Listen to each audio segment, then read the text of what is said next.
Hi, I'm Emma Rodriguez, and I discovered my husband was having secret dinners with my sister while I was working late to pay for our dream vacation. When I found out Sophie was wearing my wedding jewelry to these romantic meetings, I decided to crash their private party in the most unforgettable way possible. For months, my trust funded their betrayal. My long hours at work gave them freedom. My love for family became their playground. They turned my devotion into their opportunity, thinking I'd never connect the dots between Jake's sudden work dinners and Sophie's mysterious new glow. But here's what they didn't know about me. I'm a digital marketing director. I notice patterns. I track data. And when someone tries to erase me from my own life, I have the tools to paint a very clear picture of exactly what's been happening behind my back. You're about to hear how I went from being the wife who brought her husband coffee every morning to the woman who served him a reality check he'll never forget. This isn't just about catching a cheater. This is about what happens when someone underestimates a woman who's spent her career making invisible things visible. Before we jump back in, tell us where you're tuning in from. And if this story touches you, make sure you're subscribed, because tomorrow, I've saved something extra. Special for you. 6 months ago, if someone had told me I'd be sitting here sharing this story, I would have laughed. Not because I thought my marriage was perfect, but because I believed in something that apparently only existed in my mind. I thought loyalty was a two-way street. I thought family meant protection, not predation. I was wrong about a lot of things, but I was right about one thing that mattered most. I was stronger than anyone gave me credit for. My name is Emma Rodriguez, and I've lived in Phoenix my entire life. At 32, I thought I had everything figured out.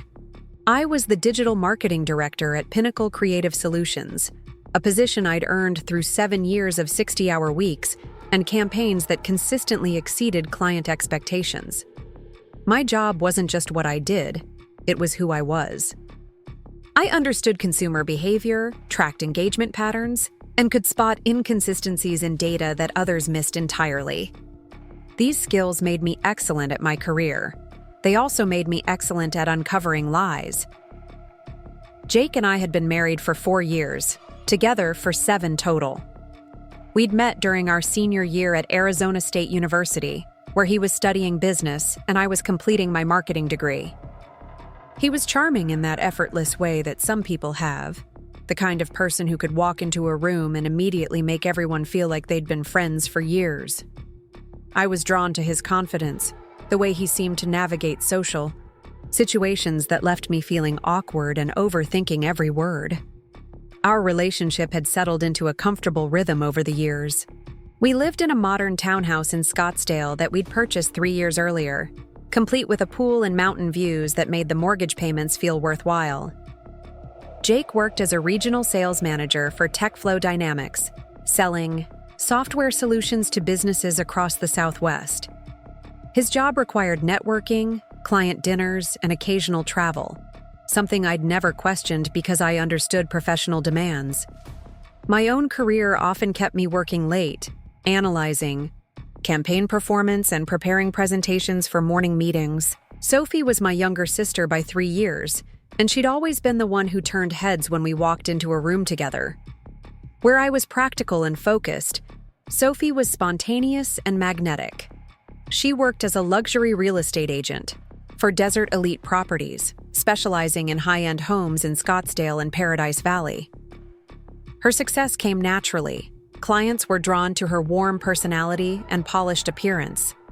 She knew how to make people feel special, how to make them believe that whatever she was showing them was exactly what they'd been looking for their entire lives. Growing up, our parents had always made it clear who they considered the family's shining star. Sophie won homecoming queen, dated the quarterback, and seemed to glide through life collecting admirers and opportunities. I was the responsible one, the achiever, the daughter who brought home excellent grades and scholarships, while Sophie brought home prom crowns and marriage proposals from boys who were still working summer jobs. Our parents, Maria and Carlos Rodriguez, loved us both, but their pride manifested differently. Sophie's accomplishments were celebrated with family parties.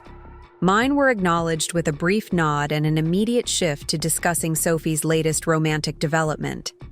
This dynamic had shaped our entire relationship. I'd learned early that my role was to be supportive, understanding, and quietly proud of my own achievements while publicly celebrating hers. When Sophie needed career advice, I'd spend hours helping her prepare for presentations. When she went through breakups, I'd listen to her analyze every text message and social media interaction. When she needed to borrow designer clothes for important client meetings, I'd clean out my closet without hesitation. This was what family did. This was love. Jake had always gotten along well with Sophie. They shared an easy humor and social confidence that I admired but couldn't quite replicate. At family gatherings, they'd often end up in animated conversations about everything from current events to funny stories from their respective jobs. I appreciated that my husband and sister enjoyed each other's company. It made holidays more pleasant and eliminated any tension that might have existed if they'd clashed personalities. Our family maintained strong traditions. Every Sunday, unless work absolutely prevented it, we gathered at my parents' ranch-style house in Central Phoenix. For dinner, my mother would prepare elaborate meals featuring traditional Mexican dishes, and we'd spend hours catching up, sharing stories, and maintaining the connections that had anchored our family for generations. These dinners were sacred time, moments, when the demands of our individual lives took a backseat to the bonds that had shaped us. Recently, Jake had been missing more of these family dinners due to work obligations. His company was expanding into new markets, and he'd explained that Sunday evenings had become prime time for client entertainment. Potential customers often preferred weekend meetings when they weren't juggling office responsibilities. I understood completely. My own career had required similar sacrifices, and I'd missed my share of family events due to campaign deadlines and client emergencies. Sophie had also been less available for our traditional sister activities. We used to meet for lunch twice a month and go hiking together on Saturday mornings when the desert weather was pleasant. Lately, she'd been canceling these plans, citing new clients and promising developments in her real estate career. She was considering expanding into commercial properties, she explained, which required different networking strategies and weekend showings for investors who couldn't meet during traditional business hours. I was proud of both of them for their professional dedication. Success required sacrifice, and I respected their commitment to advancing their careers. My own workload had intensified as well. We'd recently landed several major clients, and I was spending extra hours developing comprehensive digital strategies that would demonstrate our agency's value and hopefully lead to long-term contracts. The truth is, I was tired. Good tired. The kind that comes from meaningful work and financial security, but tired nonetheless. Most evenings, I'd arrive home to find Jake already there, relaxing on the couch with our golden retriever, Copper, watching television or scrolling through his phone. He'd ask about my day, and I'd share the highlights while preparing dinner or responding to emails that couldn't wait until morning. Our conversations had become efficient rather than intimate, focused on logistics and schedules rather than dreams and feelings. This wasn't necessarily concerning. Long-term relationships naturally evolved from the intense emotional connection of early romance to the comfortable partnership of shared responsibilities and mutual support. We were building something solid together, something that would last beyond the initial excitement of new love. We'd discussed starting a family soon, maybe within the next year, once my current projects were completed and Jake's territory expansion had stabilized. Marriage, I'd learned, was about showing up consistently for each other, even when individual goals demanded significant time and energy. It was about trust, communication, and the faith that your partner was working toward shared objectives, even when you couldn't see every detail of their daily efforts. I believed in these principles completely. I believed in them right up until the evening when everything I thought I understood about my life revealed itself to be a carefully constructed illusion, designed to keep me focused on work, while the two people I trusted most built something beautiful together in the space my absence had created. Looking back, I realized that my dedication to being understanding, supportive, and trusting had made me the perfect mark. I'd been so focused on being the ideal wife and sister that I'd forgotten to pay attention to the details that my professional training had taught me were always the most revealing. In marketing, we have a saying: the story customers tell you is often different from the story the data reveals. I was about to discover that this principle applied to more than just consumer behavior. The signs had been there, scattered like breadcrumbs through months of small changes and minor inconsistencies. Jake's shower routine had shifted from mornings to evenings.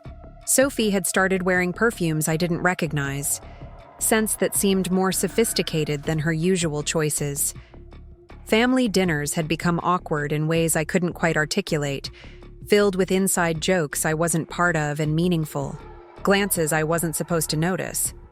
But I'd been interpreting these changes through the lens of trust rather than suspicion. When people you love behave differently, you assume positive reasons: growth, new experiences, professional development, personal evolution. You don't immediately jump to betrayal, especially when that betrayal would require dismantling everything you believe about the people who form the foundation of your emotional world. I was about to learn that preparing and narrating this story took us a lot of time, so if you are enjoying it, subscribe to our channel. It means a lot to us. Now back to the story. Sometimes the people who know you best are also the people most capable of deceiving you. They understand exactly which buttons to push to keep you looking in the wrong direction. They know how to weaponize your strengths against you, how to turn your trust into their opportunity and your love into their alibi. The evening that changed everything started exactly like dozens of others that had preceded it. I was in my home office, reviewing analytics for a campaign launch scheduled for the following week, when I heard Jake's phone buzzing repeatedly from the kitchen counter. He was in the shower, and normally I wouldn't have paid attention to his notifications. But the persistence of the buzzing was unusual, and my marketing brain automatically noted patterns that deviated from established norms. This was the moment when everything I thought I knew about my life began to unravel, one thread at a time, until I was left holding nothing but the truth I'd been too trusting to see. The evening began like countless others in our Scottsdale home. I'd returned from the office around 7:30, later than planned because our newest client had requested last-minute revisions to their social media calendar. The Phoenix heat was finally breaking as October settled in, and I could hear Copper's tags jingling as he wandered between the pool area and the kitchen, probably hoping someone would remember his dinner schedule. Jake had beaten me home by an hour, which wasn't unusual given that his sales calls typically ended by 5. I found him on the sectional sofa in our living room, laptop balanced on his knees, still wearing his work clothes, but with his tie loosened, and sleeves rolled up. The television was playing some documentary about ancient civilizations, the kind of background noise that filled our evenings when we were both too tired for meaningful conversation, but didn't want to sit in complete silence. Our routine had become beautifully predictable over the years. I'd change into comfortable clothes, usually yoga pants and an oversized sweater, then migrate to my home office to finish whatever couldn't wait until morning. Jake would handle Copper's evening walk while I prepared something simple for dinner, or we'd order takeout from one of the dozen restaurants we'd memorized over 4 years of marriage. We'd eat together at our kitchen island, sharing abbreviated versions of our workdays, then retreat to separate corners of the house to decompress in our individual ways. This particular evening, I'd brought home a stack of campaign performance reports that needed review before my 8 o'clock meeting the following morning. The numbers were promising, showing engagement rates that exceeded our projections by 15%, but I wanted to identify the specific content types and posting times that had driven the strongest responses. Understanding these patterns would help me refine our strategy for similar clients and demonstrate our agency's analytical capabilities during upcoming pitch presentations. My home office occupied what the builder had originally designed as a guest bedroom, located just off the main hallway with French doors that allowed natural light during daytime hours and privacy when needed.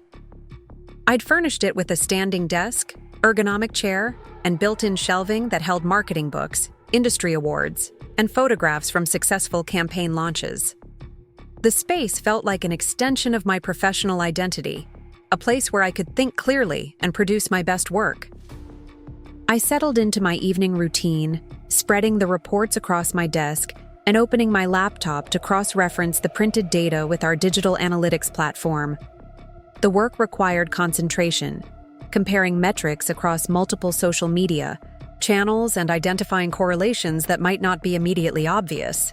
This type of analysis was what I enjoyed most about my career, the detective work of understanding why certain strategies succeeded while others failed to generate meaningful results. Jake appeared in my doorway around 8:15, holding 2 cups of herbal tea. This had become his way of signaling that he was ready to wind down for the evening, a gentle invitation for me to join him in transitioning from work mode to relaxation. He'd changed into sweatpants and a university t-shirt, his hair slightly damp from the quick shower he always took after his evening walk with Copper. "How much longer do you think you'll need?" he asked, setting 1 cup on my desk and leaning against the doorframe. His tone was casual, the same question he asked most evenings when I brought work home. There was no pressure in his voice, no impatience, just the practical curiosity of someone planning the remainder of his evening around my schedule. I glanced at the report spread across my workspace, mentally calculating how much time I needed to complete my analysis. "Maybe another hour," I replied, already turning my attention back to the data.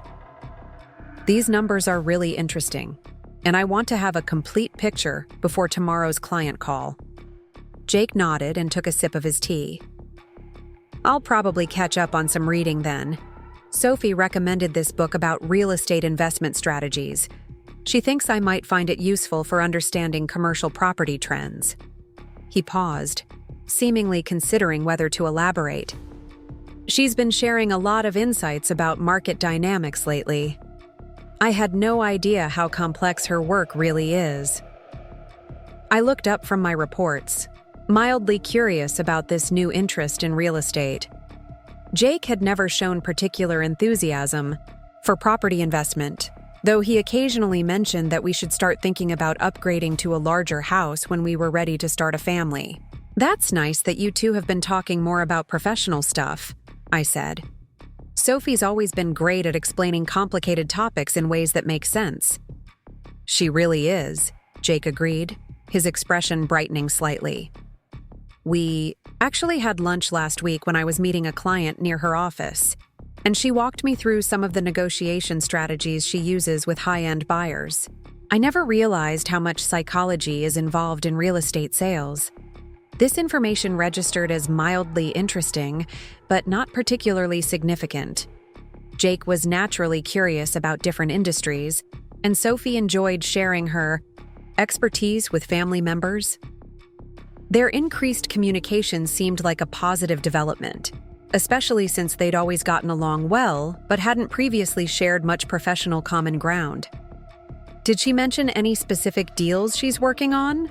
I asked, more out of sisterly interest than genuine curiosity. Sophie typically shared her biggest successes during family dinners, but she was often tight-lipped about potential sales until contracts were signed. Jake's expression shifted almost imperceptibly, a micro-expression that lasted perhaps half a second before returning to normal. If I hadn't been looking directly at him, I might have missed it entirely. It reminded me of the expression clients sometimes made when they weren't completely satisfied with campaign results, but didn't want to hurt my feelings by expressing disappointment directly. "She mentioned a few possibilities," he said, his tone carefully neutral. "Nothing definite yet, but some promising leads. You know how she is about not wanting to jinx potential deals by talking about them too much." I nodded and returned my attention to the reports, filing this conversation away as another pleasant example of my husband and sister developing a closer relationship. In retrospect, I would remember this moment as the first time Jake had volunteered specific information about spending time with Sophie. The first crack in what I would later understand had been months of carefully constructed cover stories. Jake left me to finish my work, and I heard him settling into the living room with his book and probably his phone, checking email or scrolling through social media before bed. Copper's footsteps echoed across the tile floors as he made his final patrol of the house, ensuring that all doors were secure and all family members were accounted for before claiming his spot on the dog bed in our bedroom. The house fell into the comfortable quiet of evening routines winding down. I could hear the dishwasher running in the kitchen, the low hum of the air conditioning maintaining our preferred temperature, and the distant sound of traffic on the main road that connected our neighborhood to downtown Scottsdale. These sounds had become the soundtrack of our married life, familiar and reassuring indicators that our world was functioning exactly as it should. I returned to my analysis, losing myself in the satisfaction of discovering patterns and drawing conclusions from numerical data. This was where I felt most competent and confident, transforming seemingly random information into actionable insights that would help my clients achieve their business objectives. The work required patience and attention to detail, qualities that served me well in my professional life, and had always made me a reliable daughter, sister, and wife. Around 9:30, I finished reviewing the final report and began organizing my materials for the following morning's presentation. The data told a clear story about content performance and audience engagement, and I felt confident that my recommendations would help the client optimize their digital marketing investment. This sense of professional accomplishment was one of the most reliable sources of satisfaction in my life. The feeling that I'd contributed something valuable and meaningful to someone else's success. I was preparing to shut down my laptop when I heard Jake's phone buzzing from the kitchen counter. The sound was persistent, the kind of repeated notifications that suggested either an urgent work issue or someone trying to reach him for an important reason. Jake was still in the living room, and I assumed he either couldn't hear his phone over the television or was too comfortable to get up and check the messages. The buzzing continued for several minutes, long enough that I began to wonder if something might be wrong. Jake's parents lived in Tucson, and his father had been dealing with some health issues that occasionally required emergency room visits. My own parents were generally healthy, but late evening phone calls often signaled family emergencies that required immediate attention. I saved my work and walked toward the kitchen, intending to alert Jake that his phone was receiving multiple notifications. As I approached the counter, I could see the screen lighting up repeatedly, displaying message previews that disappeared before I could read their content. The persistence of the communications suggested urgency, and I felt a growing concern that someone might need Jake's immediate assistance. "Jake?" I called toward the living room. "Your phone's been buzzing pretty consistently. Might be something important." I heard him shift on the couch, probably debating whether the messages were urgent enough to interrupt his reading. "Can you see who it's from?" he called back, his voice carrying the slight reluctance of someone who hoped to avoid dealing with work issues during personal time. I glanced at the phone screen just as another message arrived, and this time I caught a glimpse of the sender's name before the notification disappeared. Sophie. The message preview was too brief to read completely, but I registered something about dinner and tomorrow evening. My sister was apparently making plans with my husband, which struck me as slightly unusual, but not necessarily concerning. "It's Sophie," I replied, feeling mildly curious about why she'd be sending multiple messages rather than making a single phone call. "Looks like she's trying to coordinate something for tomorrow." Jake appeared in the kitchen within seconds, moving more quickly than the situation seemed to warrant. He reached for his phone with an urgency that seemed disproportionate to a simple scheduling conversation with my sister. "Thanks," he said, already unlocking his screen and scrolling through the messages. "She mentioned she might need some advice about a client situation." I watched as his eyes moved across the screen, reading through what appeared to be a lengthy conversation.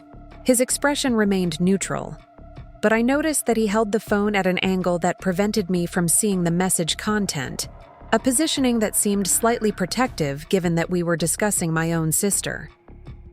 "Everything okay?" I asked, more out of conversational habit than genuine concern. Sophie was perfectly capable of handling her own client issues, and Jake wasn't typically someone she'd turn to for real estate advice. But families often developed unexpected communication patterns during busy periods. Jake finished reading and slipped the phone into his pocket rather than leaving it on the counter as he usually did. Yeah, just some scheduling stuff. She wants to grab dinner tomorrow to discuss a potential referral opportunity. One of her clients might be interested in our software solutions. This explanation made perfect sense and aligned with the type of professional networking that both Jake and Sophie engaged in regularly. Phoenix's business community was relatively tight-knit, and successful professionals often found ways to support each other through referrals and collaboration. I was pleased that Sophie had thought to connect Jake with a potential client, especially since his company was always looking to expand their customer base. "That's really thoughtful of her," I said, genuinely appreciating my sister's consideration for Jake's professional development. Her clients usually have pretty substantial budgets, so it could be a good opportunity. Jake nodded and moved toward the refrigerator, retrieving a bottle of water and avoiding further eye contact. "She's been really helpful lately with business insights. I'm learning a lot about how different industries approach technology decisions." Something about this statement registered as slightly odd, though I couldn't immediately identify why. Jake had been working in software sales for nearly 6 years and had extensive experience with clients across various sectors. He was knowledgeable about business technology needs and skilled at identifying decision-making patterns among potential customers. The idea that he was learning a lot from Sophie's real estate perspective suggested either that he was being politely modest about his own expertise or that their conversations had been more frequent and detailed than I'd realized. "Well, have fun tomorrow," I said, returning my attention to organizing my work materials. "Make sure she knows I said hello." Jake agreed and disappeared back toward the living room, taking his phone with him rather than leaving it in its usual charging location on the kitchen counter. This deviation from routine was minor, the kind of small change that might happen for any number of innocent reasons. But my marketing-trained brain automatically filed it away as a data point that differed from established patterns. I finished preparing for the following day and began my own evening wind-down routine, checking that doors were locked and lights were turned off before heading toward our bedroom. Jake was already under the covers, reading his book with his phone face down on the nightstand, positioned differently than usual, but not in any way that demanded further consideration. As I completed my skincare routine and changed into pajamas, I reflected on how pleasant it was that Jake and Sophie were developing a closer relationship. Family harmony made everything easier, from holiday planning to everyday social interactions. Their growing friendship eliminated any potential tension between my roles as wife and sister, allowing me to support both relationships without feeling caught in the middle of competing loyalties. I settled into bed feeling satisfied with my completed work, optimistic about the following day's client presentation, and grateful for the stability of my marriage and family relationships. The evening had unfolded exactly as hundreds of others had before it, filled with routine activities and comfortable interactions that reinforced my sense of security and contentment. I had no way of knowing that this would be the last night I'd fall asleep, believing that my understanding of my life was accurate and complete. The following evening arrived with the kind of crisp October air that made Phoenix feel almost livable, after months of summer heat that could melt car dashboard decorations. I'd had an excellent day at work, with my morning client presentation exceeding expectations and resulting in an expanded contract that would keep our team busy through the holidays. The satisfaction of professional success had carried me through meetings and strategy sessions, leaving me energized rather than drained when I finally headed home. Jake had texted during my lunch break to confirm his dinner plans with Sophie, mentioning that they'd probably be at Sage and Stone, the upscale steakhouse in Old Town Scottsdale where we'd celebrated our first wedding anniversary. The choice seemed appropriate for a business discussion, as the restaurant's atmosphere was conducive to conversation, and Sophie often entertained clients there when she wanted to make a strong impression. I'd responded with encouragement and a reminder to expense the meal if it qualified as a legitimate business development activity. Jake's company was generally supportive of networking expenses, and Sophie's potential referral could easily justify the cost of dinner at one of Scottsdale's more expensive establishments. My own evening plans involved preparing for a Friday morning strategy session with our newest client, a local startup that needed comprehensive digital marketing support for their product launch. The project excited me because it required creative, problem-solving, and innovative approaches to reaching their target demographic. I'd planned to spend the evening reviewing their competitive landscape and developing preliminary campaign concepts that we could refine during our meeting. I arrived home to find Copper waiting by the front door, tail wagging with the enthusiasm he reserved for the end of work days. Jake's car wasn't in the driveway, confirming that he'd left directly from his office to meet Sophie. I appreciated his consideration in letting me know his plans, as it allowed me to organize my evening around uninterrupted work time. The house felt peacefully quiet as I changed into comfortable clothes and prepared a light dinner for myself. I'd grown to enjoy these occasional solo evenings, which provided opportunities for deep focus on complex projects without the pleasant distractions of conversation and shared activities. Marriage, I'd learned, required balancing togetherness with individual space, and Jake and I had developed a comfortable rhythm that honored both our relationship and our personal needs. I settled into my home office with a cup of coffee and began researching the startup's competitors, analyzing their social media presence and identifying gaps in their marketing strategies that our agency could address. The work required careful attention to detail and creative thinking, the type of mental engagement that made time pass quickly and productively. Around 8:30, I heard my phone buzzing from the kitchen counter where I'd left it while changing clothes. The sound interrupted my concentration, and I debated whether to ignore it and continue working or take a break to check the message. My dedication to completing projects without interruption often conflicted with my awareness that evening communications might require immediate responses. I decided to check the phone quickly, assuming the message was either a work-related question that could wait until morning or a family communication that might need prompt attention. As I walked toward the kitchen, I mentally noted that Jake hadn't yet texted to update me on his dinner with Sophie, though this wasn't unusual since business conversations could easily extend beyond normal mealtime frames. The message was from Morgan Chen, my best friend from college who now worked as a corporate attorney in downtown Phoenix. Morgan and I maintained regular contact despite our busy schedules, often exchanging texts about work stress, weekend plans, and observations about married life versus her recently divorced perspective.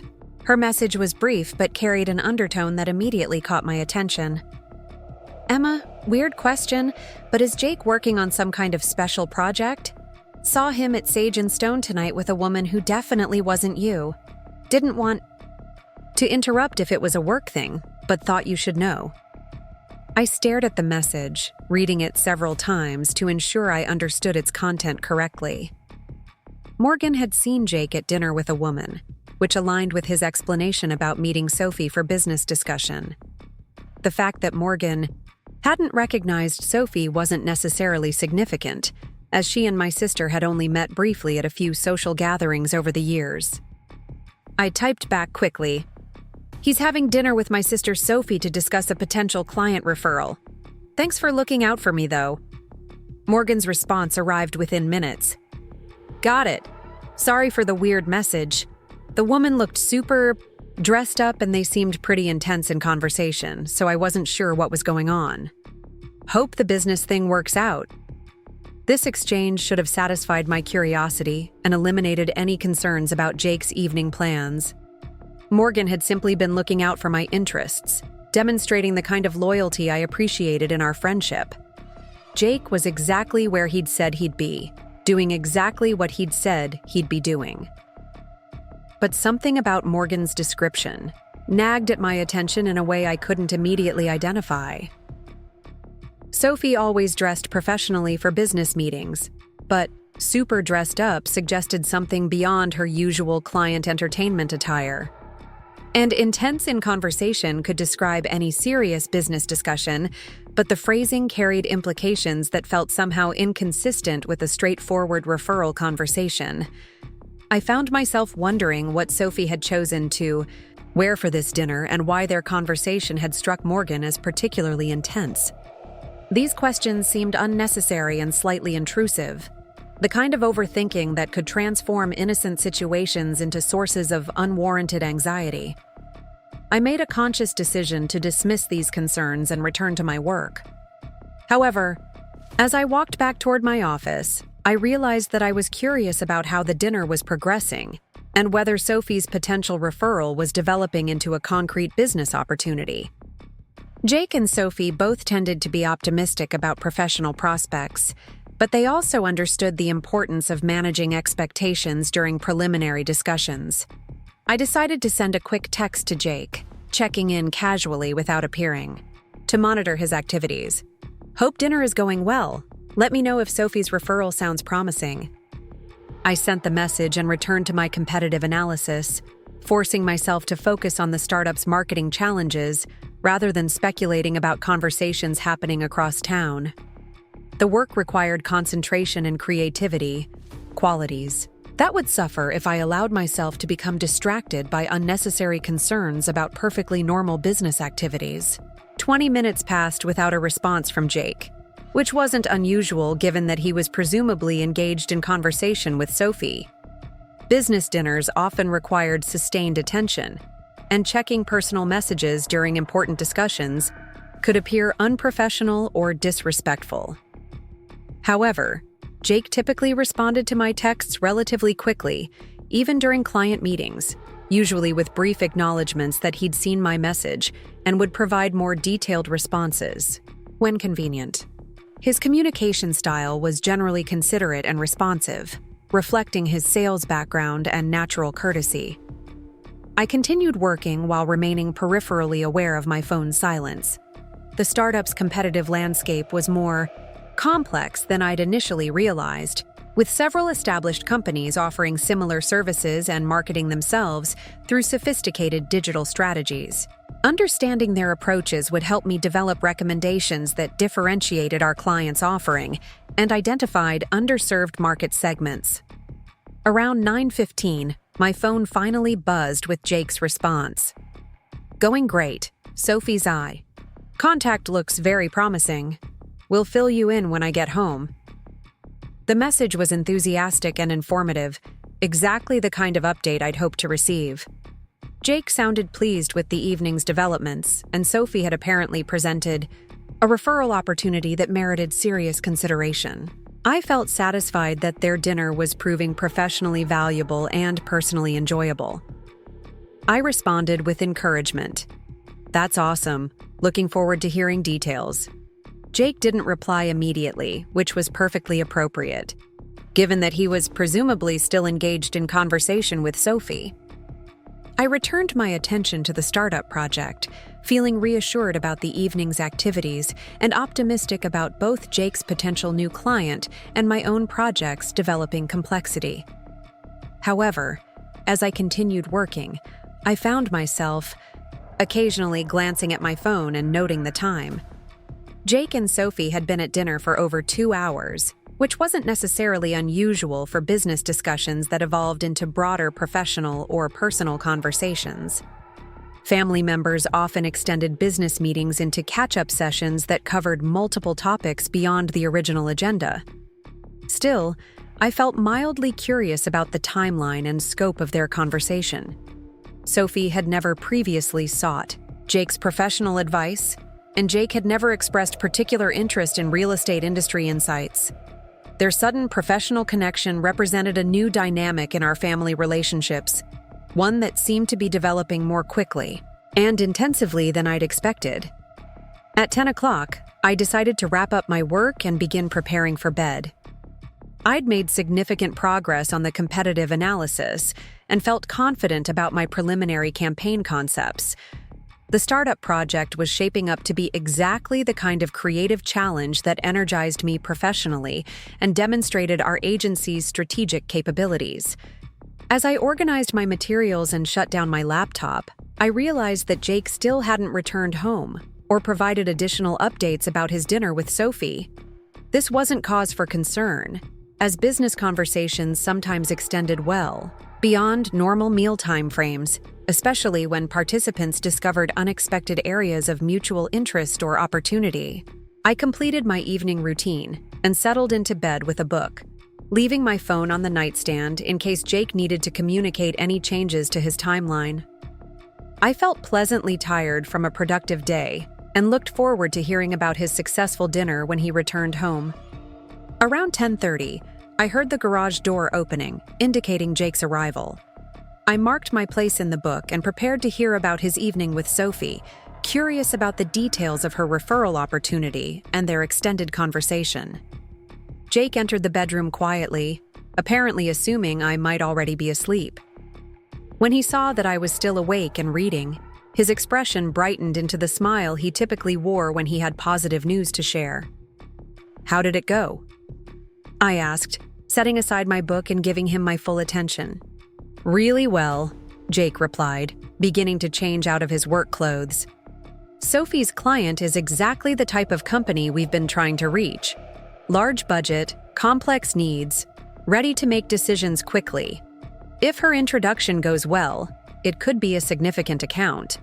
This news was genuinely exciting, as Jake's commission structure rewarded large accounts, and his company had been encouraging the sales team to pursue higher-value clients.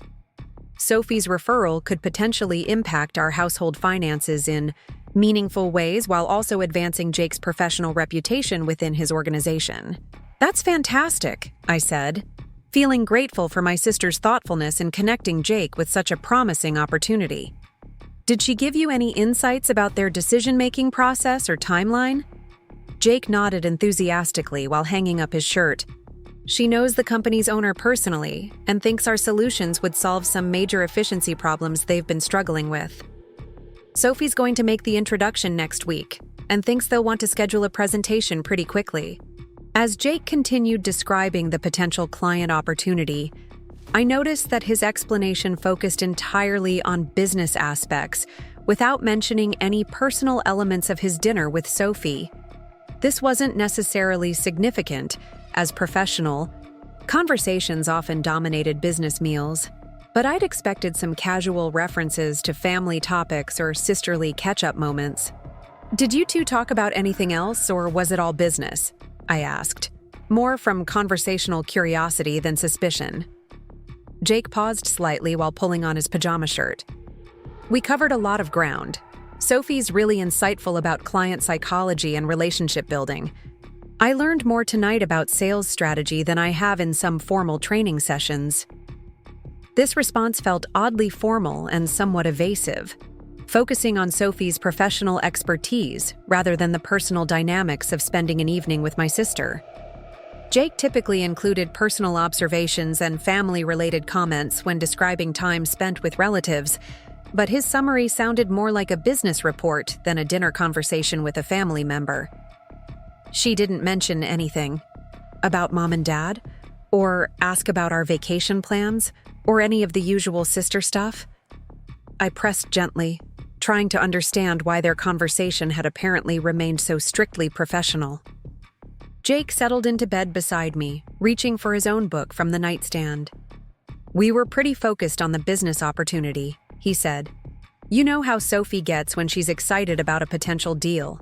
She was really animated about this client's possibilities."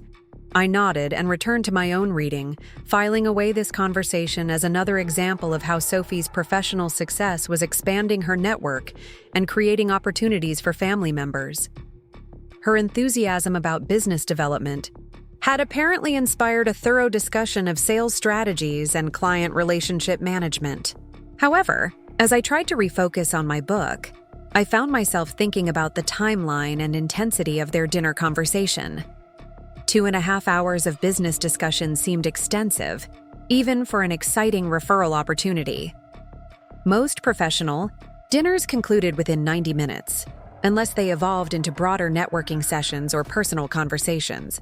I also found myself wondering about Morgan's observation that Sophie had looked super dressed up for what I'd understood to be a casual business meeting.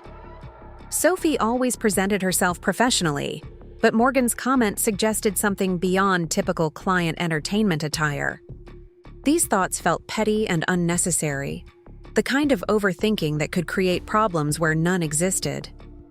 Jake had returned home enthusiastic about a promising business opportunity, and Sophie had demonstrated thoughtful consideration for his professional development. Their extended conversation simply reflected their mutual investment in ensuring that the referral would be successful and beneficial for everyone involved. I made a conscious decision to focus on the positive aspects of the evening rather than analyzing details that were probably meaningless. Jake was excited about his prospects. Sophie had proven herself a valuable family ally, and our household was potentially on the verge of benefiting from a significant new client relationship. As I turned off my bedside lamp and settled into sleep, I felt grateful for the way our family relationships were evolving to include mutual professional support and collaboration. The evening had apparently strengthened the bond between my husband and sister, while creating opportunities that could benefit everyone involved. I had no way of knowing that this evening marked the beginning of a pattern that would continue for months, each dinner meeting justified by business discussions that grew increasingly elaborate and personal, each extended conversation explained by professional development that seemed to require unusual amounts of time and privacy. The signal I'd received that evening was subtle but clear. Something about Jake and Sophie's interaction had evolved beyond typical family relationships and ordinary business networking. I just wasn't ready to interpret that signal correctly. 3 weeks passed with Jake's enthusiasm about Sophie's referral growing rather than diminishing. The promised introduction had led to an initial meeting, which had resulted in a formal presentation request, which had generated ongoing communication about project scope and timeline. Jake's excitement was infectious, and I found myself genuinely happy about his professional momentum and my sister's role in creating this opportunity. During this period, Jake's schedule shifted to accommodate what he described as intensive client development activities. He was staying later at the office to prepare proposals, scheduling weekend calls to accommodate the client's availability, and meeting Sophie regularly to strategize about the most effective approaches to securing the contract. Their collaboration had evolved into what appeared to be a comprehensive consulting relationship, with Sophie providing insights about client psychology while Jake shared his technical expertise. I admired their dedication and teamwork, especially since Sophie had never previously shown interest in software sales, while Jake had little background in high-end real estate. Their willingness to learn from each other demonstrated the kind of family support system I'd always hoped we could develop as adults with complementary professional skills. However, as November deepened and their collaboration intensified, I began noticing small inconsistencies in Jake's descriptions of his activities. He would mention conference calls that I couldn't hear from my home office, describe client meetings that occurred during times when his car remained in our driveway, and reference strategic sessions with Sophie that seemed to require significantly more time than typical business planning would warrant. These observations accumulated slowly, like pieces of a puzzle that didn't quite form a recognizable picture. Individually, each inconsistency could be explained by my incomplete understanding of modern sales processes or the complexity of Sophie's clients' needs. Collectively, they created a pattern that my marketing-trained analytical skills couldn't ignore. The evening that changed everything began with Jake announcing that he needed to work late again, this time to finalize a proposal that the client wanted to review over the weekend. He'd been putting in extra hours for 2 weeks, and I'd been supportive of his dedication while managing my own demanding project schedule. Success required sacrifice, and I respected his commitment to securing what could be a career-defining account. "Don't wait up," Jake said as he gathered his laptop and papers. "This proposal needs to be perfect, and Sophie's meeting me at the office to review the sections that relate to her client insights. We'll probably be there until midnight getting everything exactly right." I looked up from my own work, feeling a mild twinge of curiosity about why Sophie needed to be physically present for a proposal review. Most consulting conversations could be handled effectively through phone calls or video conferences, especially for family members who were comfortable communicating informally. "That's really dedicated of her," I said. "I hope her client appreciates how much extra effort you're both putting into this opportunity." Jake's expression flickered almost imperceptibly. The same micro-expression I'd noticed weeks earlier during our conversation about real estate investment books. "She's been incredibly helpful throughout this whole process," he replied. "I couldn't have gotten this far without her insights." Something about his tone felt rehearsed, as if he'd prepared this response for anticipated questions about Sophie's involvement.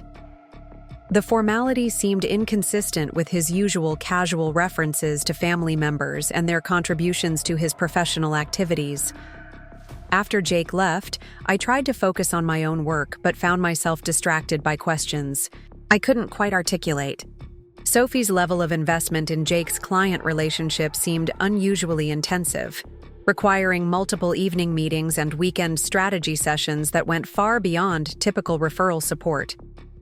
Most successful professionals would make an introduction, provide basic background information, and then step aside to allow the primary relationship to develop independently. Around 9 o'clock, I decided to take a break from my project and call Sophie to thank her personally for all the help she'd been providing Jake. Her support had clearly been instrumental in advancing his client relationship, and I wanted to express my appreciation for her investment in his professional success. Sophie's phone went straight to voicemail, which wasn't unusual given that she was presumably at Jake's office reviewing proposal materials. I left a brief message expressing my gratitude and asking her to call me back when she had a chance to chat.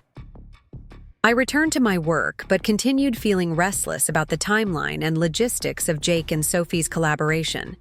Something about their evening meeting felt unnecessarily complicated, requiring in-person review of materials that could probably be handled more efficiently through digital communication. At 10:30, curiosity overcame my usual respect for Jake's work privacy. I decided to drive by his office building to see if his car was actually there, and perhaps stop by with coffee for him and Sophie if they were indeed working late on proposal preparation. Jake's office building was located in a business park about 15 minutes from our house, easily accessible and familiar from the times I'd picked him up after holiday parties or dropped off forgotten documents. The parking lot was usually well lit and clearly visible from the main road, making it easy to identify vehicles belonging to employees working after hours. As I approached the building, I could see that the parking lot was almost entirely empty, with only 2 cars visible. Under the security lighting, neither of them was Jake's silver sedan. The building itself appeared dark except for standard safety lighting, showing no signs of active business activities or employees working late. I circled the parking lot slowly, checking for alternative parking areas or sections that might not be visible from the main road. The entire complex appeared deserted, exactly as it should at 10:30 on a weeknight when normal business hours had ended hours earlier. A cold realization began forming in my stomach as I processed what I was seeing. Jake had told me he was working late at his office, but his car wasn't there, and the building appeared closed. Sophie had supposedly joined him for proposal review, but there was no evidence that either of them was conducting business activities at the location Jake had specified. I sat in my car for several minutes, trying to develop innocent explanations for this discrepancy. Perhaps they'd decided to work at Sophie's office instead, or move to a nearby restaurant where they could spread out materials and discuss strategy over dinner. Maybe the client had requested a last-minute meeting at an alternative location, requiring Jake and Sophie to adapt their review session accordingly. These possibilities seemed plausible, but didn't explain why Jake hadn't updated me about changes to his work location. He typically communicated schedule adjustments, especially when they affected his expected arrival time at home.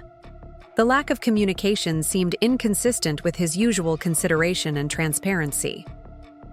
I decided to text Jake casually, checking in without revealing my concerns or current location. Hope the proposal review is going well. Don't worry about the time. Just get home safely when you're finished. I sent the message and waited in the empty parking lot, watching my phone for his response. The silence stretched for 10 minutes, then 15, then 20. Jake usually responded to my texts promptly, especially during evening work sessions when he might welcome a brief personal connection. At 11 o'clock, my phone finally buzzed with Jake's reply. "Thanks, babe. Almost finished here. Sophie's been amazing with her feedback. Should be home by midnight." I stared at this message, reading it multiple times while sitting in the parking lot of his supposedly occupied office building. Jake was claiming to be here with Sophie, providing proposal feedback, but there was absolutely no evidence that either of them was at the location he'd specified. The implications of this discovery hit me like a physical blow. My husband had lied to me about his whereabouts and activities. He was not working late at his office, and Sophie was not helping him review proposal materials. They were somewhere else, doing something else, and had created an elaborate fiction to explain their evening together. For the first time in our 7-year relationship, I faced the possibility that Jake was deceiving me about something significant. The lies weren't small social fabrications or minor omissions designed to avoid hurt feelings. They were comprehensive deceptions that required planning, coordination, and sustained commitment to maintaining false narratives. I started my car and drove home slowly, my mind racing through possible explanations and implications. Perhaps Jake and Sophie had decided to work on the proposal at a different location, and Jake had simply forgotten to update me about the change. Maybe they'd encountered technical problems at his office and moved their meeting to an alternative venue with better resources. But even as I considered these innocent possibilities, I couldn't ignore the fact that Jake had just confirmed his presence at his office in a text message sent 20 minutes earlier. He wasn't simply failing to communicate location changes. He was actively misrepresenting his current activities and whereabouts. As I pulled into our driveway, I realized that I needed to make a choice about how to handle this discovery. I could confront Jake directly when he returned home, demanding explanations for the discrepancies between his claimed location and the empty office building. I could wait and observe, gathering more information before making accusations that might damage our relationship unnecessarily, or I could trust my instincts and begin investigating more systematically, using my professional skills to uncover the truth about what Jake and Sophie were actually doing together. The marketing strategist in me understood that hasty decisions, based on incomplete data, often led to poor outcomes. If Jake was indeed lying to me, confronting him prematurely might simply encourage him to become more careful about covering his tracks. If there was an innocent explanation for the evening's inconsistencies, accusations of deception could create unnecessary conflict and erode the trust that formed the foundation of our marriage. I decided to gather more information before taking any direct action. My professional experience had taught me that patterns were more revealing than isolated incidents, and that systematic observation often uncovered truths that emotional reactions might obscure. If Jake was deceiving me, additional evidence would eventually surface. If he wasn't, my concerns would be proven unfounded without causing relationship damage. I parked in our garage and entered the house quietly, not wanting to alert Copper to my return and create noise that might prompt questions about my late evening absence. I settled into my home office and opened my laptop, channeling my nervous energy into productive work on the startup project while waiting for Jake's return. At 11:45, I heard the garage door opening. Jake's timing was consistent with his predicted midnight arrival, suggesting that he was indeed tracking his schedule carefully. I remained in my office, pretending to be absorbed in work, while listening to his movements through the house. Jake appeared in my doorway within minutes, still carrying his laptop bag and wearing the same work clothes he'd put on that morning. His appearance was consistent with someone who'd spent the evening in a professional environment, though this could have been achieved at any location rather than specifically at his office. "Still working?" he asked, his tone carrying the mild concern he typically showed when I stayed up late on project development. "You should probably get some sleep soon." I looked up from my laptop, studying his expression for signs of stress or guilt. His demeanor appeared normal, perhaps slightly tired but generally relaxed and pleasant. If he was maintaining a deception, he was doing so with remarkable composure and skill. "How did the proposal review go?" I asked, keeping my voice casual, while watching carefully for his response. Jake's expression brightened with what appeared to be genuine enthusiasm. "Really well. Sophie caught several areas where we could strengthen our value proposition, and she helped me refine the sections that address client-specific concerns. I think we've got a compelling package now." This response sounded detailed and credible, exactly the kind of feedback that might result from intensive proposal review. If Jake was fabricating this information, he was demonstrating impressive creativity and attention to detail in constructing his cover story.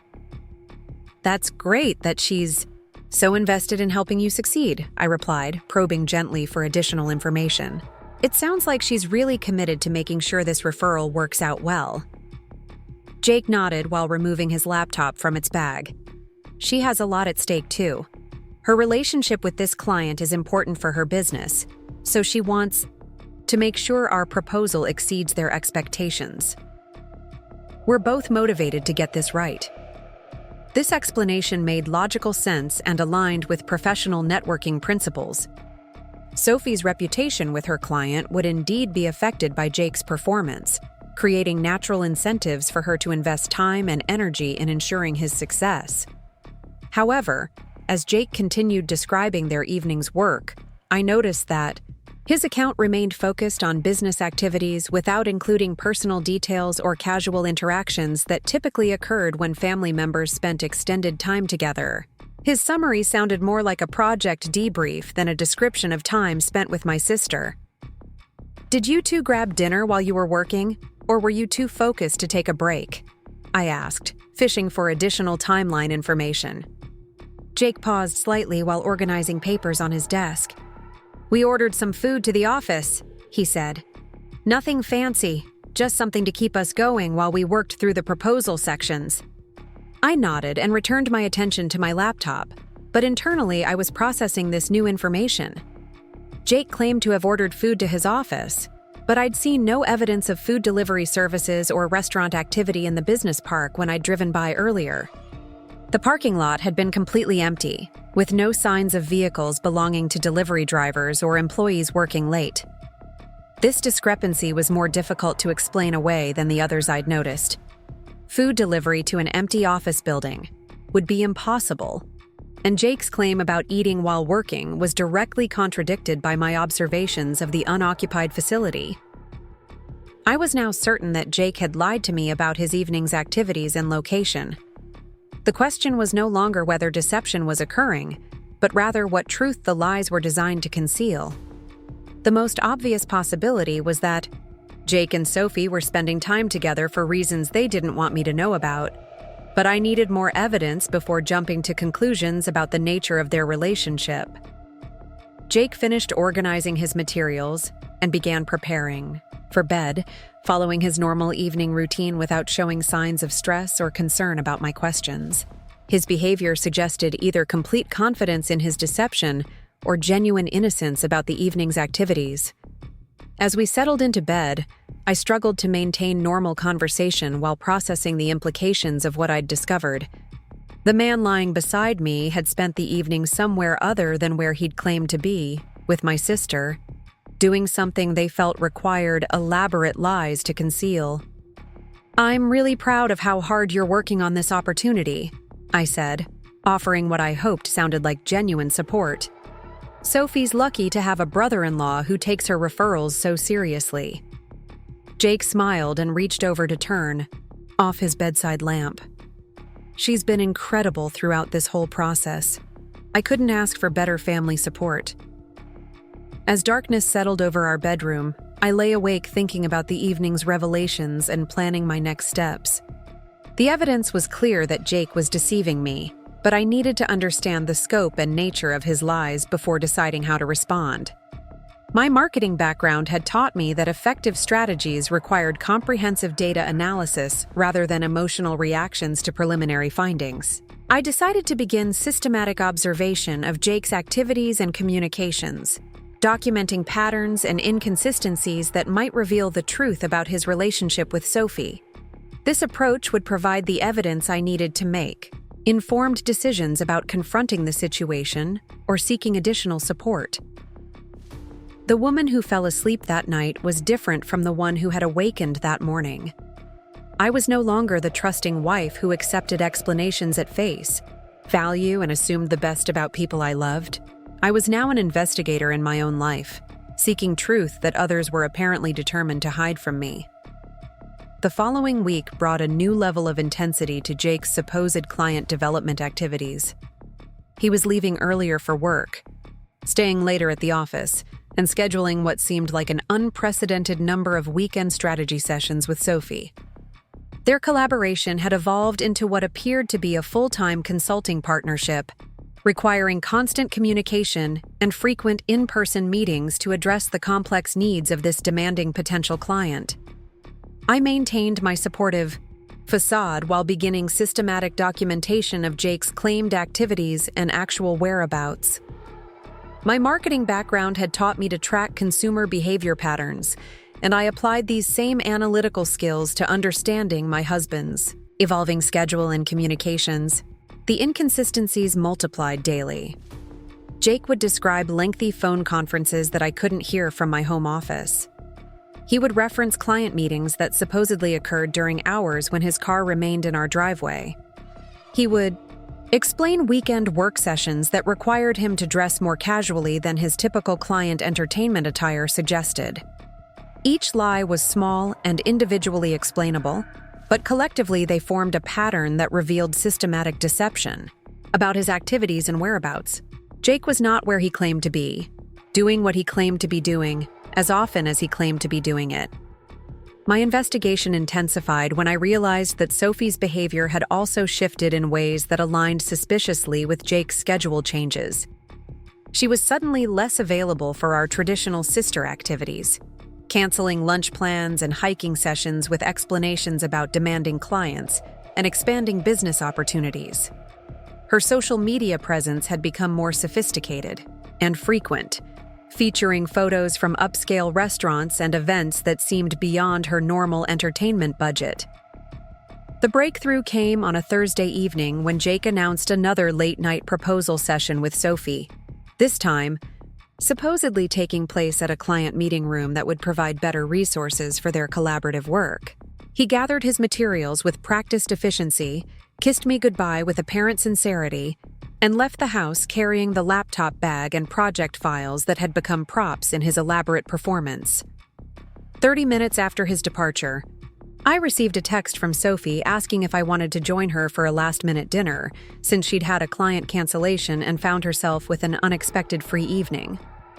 The message was casual and spontaneous, exactly the kind of sisterly invitation that had characterized our relationship for years. The timing was impossible. Sophie couldn't simultaneously be working with Jake on proposal preparation and inviting me to dinner because of a canceled client meeting. One of these communications was false, and given my recent discoveries about Jake's deceptive location claims, I suspected that Sophie's dinner invitation represented her actual evening plans. I responded to Sophie's message with enthusiasm, confirming that I'd love to join her for dinner and asking where she'd like to meet. Her reply suggested a restaurant in downtown Phoenix, convenient to her office and suitable for the casual sister evening she was proposing.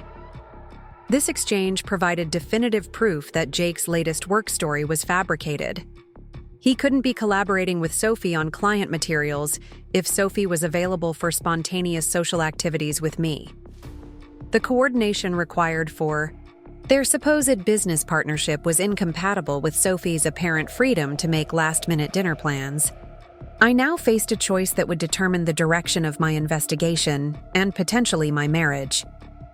I could meet Sophie for dinner and observe her behavior, while knowing that Jake believed she was elsewhere working with him. I could confront, the contradictions immediately and demand explanations from both of them. Or I could decline Sophie's invitation and instead attempt to discover where Jake was actually spending his evening. My marketing instinct suggested that direct observation would provide more reliable information than confrontational questioning. If Jake and Sophie were deceiving me, confronting them separately might allow them to coordinate their stories and eliminate my ability to gather additional evidence. If there was an innocent explanation for the evening's contradictions, observing their actual activities would reveal the truth without creating unnecessary conflict. I accepted Sophie's dinner invitation while simultaneously planning to investigate Jake's actual whereabouts. This dual approach would provide comprehensive information about both their activities and help me understand the nature of whatever was happening between them. I arrived at the downtown restaurant 15 minutes early, choosing a table with clear views of the entrance and parking areas.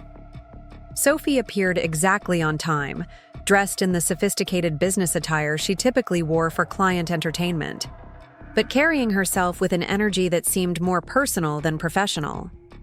Throughout dinner, Sophie's conversation focused heavily on her expanding social life and recent experiences at upscale venues around Phoenix. She described restaurants she'd discovered, events she'd attended, and professional networking opportunities that were providing new business connections.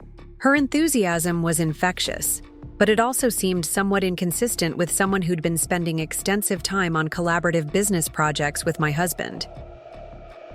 "You seem really energized lately," I observed during our main course. "Your business must be going incredibly well to support all these client entertainment activities." Sophie's expression brightened further. "Things have been amazing recently. I've been meeting with some really interesting people who've opened up completely new opportunities for me. It's like everything is finally clicking into place professionally and personally." This response intrigued me because it suggested that Sophie's recent lifestyle changes were connected to new people and opportunities rather than increased collaboration with Jake. If they were spending significant time together on his client project, I would have expected some reference to their professional partnership or shared business development activities. "Have any of these new connections led to referral opportunities for Jake?" I asked, probing for information about their supposed collaboration. "I know you've been helping him with that potential client." Sophie paused slightly, her fork suspended, halfway to her mouth. "Oh, that situation is still developing," she said carefully. "These things take time to unfold properly." Her tone had shifted from enthusiastic to cautious, suggesting that my question had touched on sensitive territory. The change was subtle but noticeable, indicating that Jake's client project wasn't something Sophie was comfortable discussing in detail. I spent the remainder of dinner listening to Sophie's descriptions of her enhanced social life while mentally noting the absence of any references to time spent with Jake or collaborative business activities. Her stories focused on new experiences, interesting people, and exciting opportunities, but none of these narratives included my husband or acknowledged their supposed professional partnership. After dinner, Sophie and I parted ways with plans to schedule another sister evening soon. I returned home feeling certain that Sophie had been entirely truthful about her evening activities and availability. She had indeed experienced a client cancellation and had spontaneously invited me to dinner, exactly as her original message had indicated. This meant that Jake's explanation for his evening was completely fabricated. He was not working with Sophie on proposal preparation or client strategy development. He was somewhere else, doing something else, and had constructed an elaborate lie to explain his absence from home. I arrived home to find the house empty and quiet, with no signs that Jake had returned during my absence. According to his timeline, he should be working late with Sophie on their collaborative project, but I now knew with certainty that Sophie had spent her evening with me rather than with him. I settled into my home office and began planning my next investigative steps. The evidence was now overwhelming that Jake was systematically deceiving me about his activities and whereabouts. The remaining question was what truth his lies were designed to conceal. My phone buzzed with a text from Jake around 10:30. Making great progress with Sophie tonight. This proposal is really coming together. Should be home by midnight. I stared at this message, feeling a mixture of anger and disbelief at the brazenness of his deception. Jake was claiming to be working with Sophie at the exact time when I knew Sophie was driving home from our dinner together. He wasn't simply failing to communicate accurately about his schedule. He was actively constructing false narratives about his activities and collaborators. I responded with my usual supportive message. Glad it's going well? Take your time and get it right. At 11:15, I heard Sophie's car in our driveway. Through the window, I watched my sister walk to our front door carrying what appeared to be a small gift bag. Her visit was unexpected, as we'd just parted ways an hour earlier after our dinner together. Sophie knocked softly, and I answered the door with curiosity about her late evening return. She smiled and held up the gift bag, explaining that she'd picked up a small thank you item for hosting our impromptu dinner and wanted to drop it off before forgetting. Is Jake home yet? She asked, glancing toward the living room where his usual evening television programs would typically be playing. He's still at the office working late, I replied, watching carefully for her reaction. Another one of those long client development sessions. Sophie's expression didn't change, but I noticed a slight hesitation before she responded. Oh right, he's been putting in so many hours lately. I hope it pays off for him. This exchange was revealing because Sophie showed no surprise or concern about Jake's late work schedule, despite supposedly being his collaborator on the project that was keeping him occupied. If they were indeed working together as intensively as Jake claimed, Sophie should have been intimately familiar with their shared timeline and current status. Instead, her response suggested polite interest rather than personal involvement in Jake's evening activities. She was reacting to information about Jake's schedule as an outsider, rather than as a participant in his work session. After Sophie left, I sat in our living room processing the evening's revelations and their implications. I now had definitive proof that Jake was lying to me about his activities and whereabouts. He was not working with Sophie on client proposals or business development. He was somewhere else entirely, doing something he felt required elaborate deception to conceal. The most obvious explanation was that Jake was having an affair, but I needed additional evidence before jumping to that conclusion. His lies could be concealing other activities, from financial problems to personal issues that he didn't want to burden me with during stressful professional periods. However, as I reflected on the patterns I'd observed over recent weeks, the affair explanation seemed increasingly plausible. Jake's schedule changes had been accompanied by subtle modifications to his appearance and behavior. He was showering more frequently, paying more attention to his clothing choices, and demonstrating increased interest in his physical fitness. These changes could indicate professional advancement, but they were also consistent with someone trying to impress a romantic partner. At midnight, Jake returned home with his typical collection of work materials and apparent satisfaction with his evening's productive collaboration.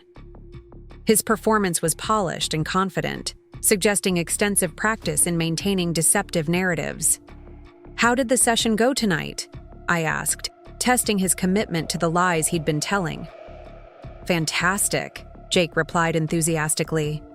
Sophie really outdid herself with strategic insights, and we've created a proposal that should blow away the competition. I think we've got a real winner here. His response was detailed and credible, exactly the kind of positive update that might result from successful collaborative work. If I hadn't spent the evening with Sophie myself, I would have found his account entirely believable.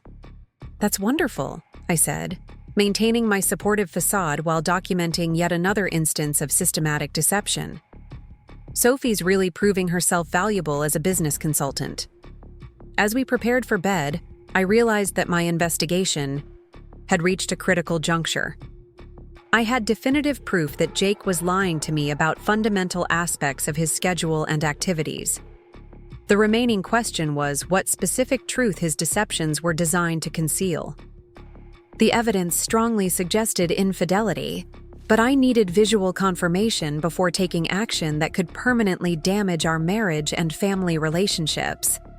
My next step would be obtaining photographic or video documentation of Jake's actual activities during his claimed work sessions. The woman who fell asleep that night had moved beyond suspicion into certainty about deception, but still needed absolute proof about betrayal. I was no longer investigating whether Jake was lying to me. I was investigating what specific truths his lies were hiding. The weekend following my dinner with Sophie marked a turning point in my investigation. I had moved beyond documenting inconsistencies and was now actively gathering evidence of Jake's deception. The question was no longer whether he was lying to me, but what specific activities his lies were designed to conceal. My marketing background had taught me that understanding consumer behavior required observing actual actions rather than relying on stated intentions, and I applied this principle to understanding my husband's hidden activities. Saturday morning brought another opportunity for systematic observation. Jake announced that he needed to spend the day preparing for a crucial client presentation scheduled for Monday morning, explaining that Sophie had arranged for them to use a conference room at her real estate office where they could spread out materials and practice their delivery without interruption. This explanation seemed plausible, as Sophie's office was located in a modern business complex with professional meeting facilities that would be suitable for intensive preparation work. However, my recent discoveries had taught me to verify Jake's claims rather than accepting them at face value. I decided to conduct surveillance of Sophie's office building to determine whether Jake was actually spending his Saturday engaged in the professional activities he'd described. I arrived at the Desert Ridge business complex where Sophie worked around 9:30, positioning my car in the parking lot of a nearby shopping center with clear sightlines to the entrance of her building. The location provided excellent observation opportunities while maintaining enough distance to avoid detection by anyone entering or leaving the real estate office. Jake's car was nowhere to be seen in the parking areas surrounding Sophie's building. The weekend occupancy was minimal, with only a few vehicles belonging to employees working Saturday hours or clients meeting with real estate agents. Sophie's distinctive red convertible was also absent from her usual parking space, suggesting that she wasn't currently at her office despite supposedly hosting Jake's preparation session. I maintained my surveillance position for 2 hours, documenting the minimal activity around Sophie's building and noting the complete absence of any vehicles belonging to either Jake or Sophie. During this time, I observed several real estate professionals arriving for weekend appointments, but none of the activities suggested the intensive preparation session that Jake had described. Around noon, I decided to expand my investigation by visiting some of the upscale restaurants where Jake and Sophie might be spending their time together. If they weren't engaged in professional activities at Sophie's office, they were likely meeting at locations that provided privacy and comfort for whatever they were actually doing together. My first stop was Sage and Stone, the restaurant where Morgan had originally spotted Jake dining with an unidentified woman. The upscale steakhouse was busy with weekend lunch customers, and I was able to secure a table with views of both the main dining room and the private booth section, where intimate conversations typically took place. I didn't immediately spot Jake or Sophie among the diners, but I decided to remain for lunch while observing the restaurant's clientele and noting the types of interactions that occurred in the more secluded seating areas. The atmosphere was sophisticated and romantic, exactly the kind of environment that would appeal to people seeking privacy for personal conversations. During my meal, I struck up a casual conversation with my server about the restaurant's weekend clientele, explaining that I was considering hosting a business dinner and wanted to understand the typical atmosphere and service style. The server was friendly and informative, mentioning that Saturday afternoons often attracted couples celebrating special occasions or professionals conducting confidential business discussions. "We get a lot of regulars who prefer our private booths," the CCM server explained while refilling my water glass. "There's actually a couple here most Saturday afternoons who always request the same corner booth. They seem to really value their privacy." This information was intriguing, but not necessarily significant. Many couples had regular dining routines, and preferences for specific seating areas were common among customers who valued consistency and comfort. However, the server's description of Saturday afternoon regulars who prioritized privacy aligned suspiciously with the timeline of Jake's recent weekend work sessions. I finished my lunch and prepared to leave, but as I was gathering my purse and jacket, I noticed a familiar figure entering the restaurant. Sophie walked through the main entrance alone, dressed in a flowing sundress that was more appropriate for a romantic lunch than a business meeting. Her appearance was polished and elegant, suggesting careful preparation for an important social occasion. I quickly lowered my head and pretended to search for something in my purse, hoping to avoid detection while observing Sophie's movements through the restaurant. She approached the hostess station with the confidence of someone who had a confirmed reservation, and I watched as the hostess led her toward the private booth section that wasn't visible from my current location. My heart rate accelerated as I realized that Sophie was apparently meeting someone for lunch at the exact time when she was supposedly working with Jake at her office. The timing and location were too coincidental to be explained by innocent scheduling conflicts or spontaneous social plans. I waited 5 minutes before requesting to use the restroom, which required walking past the private booth section where Sophie had been seated. As I moved through the restaurant, I spotted her in a corner booth, but she wasn't alone. A man was sitting across from her, leaning forward in intimate conversation. But his back was turned toward me and I couldn't immediately identify him. The man's build and posture seemed familiar, but I needed a better viewing angle to confirm his identity. I continued to the restroom and then lingered near the hallway, pretending to check my phone while watching for opportunities to observe the couple more clearly. When the man turned slightly to signal their server, I felt my stomach drop as I recognized Jake's profile. My husband was sitting across from my sister in an intimate booth, engaged in what appeared to be a romantic lunch conversation. They were leaning toward each other, maintaining eye contact, and demonstrating the kind of focused attention that characterized personal rather than professional interactions. I remained frozen in the hallway for several seconds, processing the visual confirmation of what I'd suspected but hadn't been prepared to witness directly. Jake and Sophie were together, alone, in a romantic restaurant setting, during time when Jake had claimed to be engaged in professional preparation activities. The evidence was undeniable and devastating. I forced myself to move calmly back through the restaurant, avoiding any actions that might draw attention from other diners or alert Jake and Sophie to my presence. My hands were shaking as I paid my check and walked toward the exit, but I managed to maintain composure until I reached my car in the parking lot. Once safely inside my vehicle, I allowed myself to absorb the full impact of what I'd witnessed. My husband and sister were having an affair. The months of suspicious behavior, schedule changes, and elaborate lies had been covering up a romantic relationship that had been developing under my nose while I worked late hours and trusted their explanations about professional collaboration. The betrayal was comprehensive and calculated. They had used my dedication to my career as cover for their relationship, scheduling their time together during periods when I was most likely to be occupied with work responsibilities. They had exploited my trust in family relationships and professional networking to explain their frequent contact and shared activities. I sat in the restaurant parking lot for nearly an hour, documenting what I'd observed and planning my response strategy. The evidence was now complete and irrefutable. I had visual confirmation of Jake and Sophie's affair, along with months of documented lies about their activities and whereabouts. My marketing background had taught me that successful campaigns required clear objectives, strategic timing, and comprehensive preparation. I applied these principles to planning my response to this personal crisis, recognizing that my next actions would determine the trajectory of my marriage, family relationships, and professional reputation.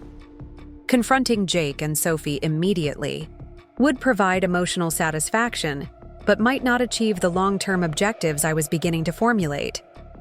they would likely deny the affair, minimize its significance, or attempt to shift blame onto my work schedule and emotional availability. A premature confrontation might allow them to coordinate their stories and eliminate my strategic advantages. Instead, I decided to gather additional evidence while preparing for a more comprehensive response that would address both the betrayal itself and its broader implications for our shared financial obligations, social relationships, and family dynamics. My investigation had revealed that Jake and Sophie were skilled at deception and coordination, suggesting that they would be formidable opponents in any direct confrontation. I drove home feeling transformed by what I'd witnessed. The woman who had left the house that morning still harbored hopes that Jake's behavior had innocent explanations and that our marriage could be preserved through improved communication and understanding. The woman returning home knew with certainty that her husband and sister had betrayed her trust in the most fundamental way possible. Over the following week, I continued my surveillance activities while maintaining normal interactions with both Jake and Sophie. The performance required enormous emotional control, as I had to respond appropriately to their continued lies while documenting additional evidence of their affair. Jake's explanations for his schedule became increasingly elaborate and creative. He described client emergencies that required weekend problem-solving sessions, strategic planning meetings that extended late into the evening, and presentation rehearsals that demanded Sophie's specialized input. Each story was internally consistent and professionally plausible, demonstrating the level of planning and coordination that went into maintaining their deception. Sophie's behavior also provided additional confirmation of the affair. She was more distracted during our family interactions, frequently checking her phone and appearing preoccupied with concerns that she couldn't share.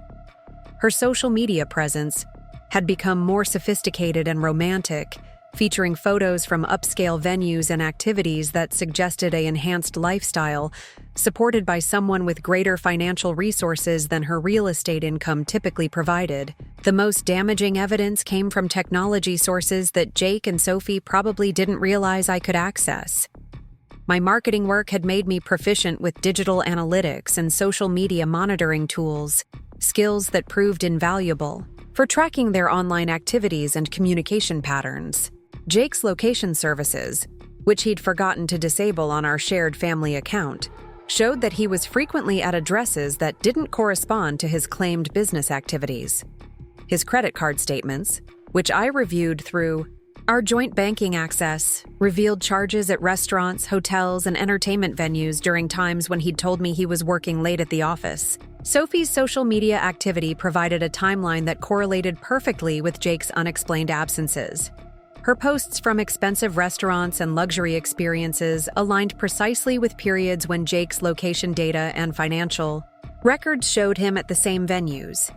They weren't just having an affair, they were documenting their relationship through social media posts that anyone with sufficient analytical skills could connect to form a comprehensive picture of their activities.